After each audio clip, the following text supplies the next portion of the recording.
Reshjet e fundit kanë ndikuar pozitivisht për rritjen e kapacitetit në ymledhsat e qarkut të Korçës, të cilët më pas shfrytëzohen për të vaditur tokat bujqësore.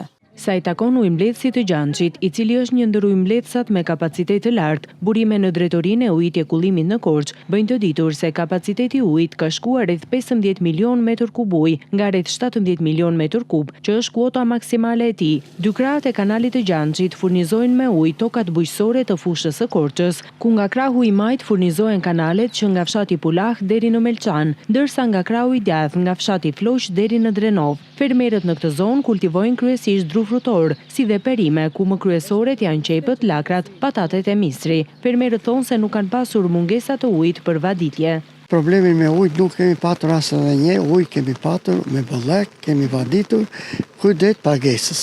Kemi edhe një menaxher shumë të mirë nga Drenova, edhe ajo ka administruar ujt shumë mirë. Kanalet tu furnizohen nga Gjançi, edhe neve na kalon përmes tokave këtu, edhe ujë për vaditur kemi patur me bollek. Çfarë keni mbjell? Unë kam mbjell misër, fasole, panxar, mbjellim për blektorion, nga të gjitha gjërat mbjellim nga pak.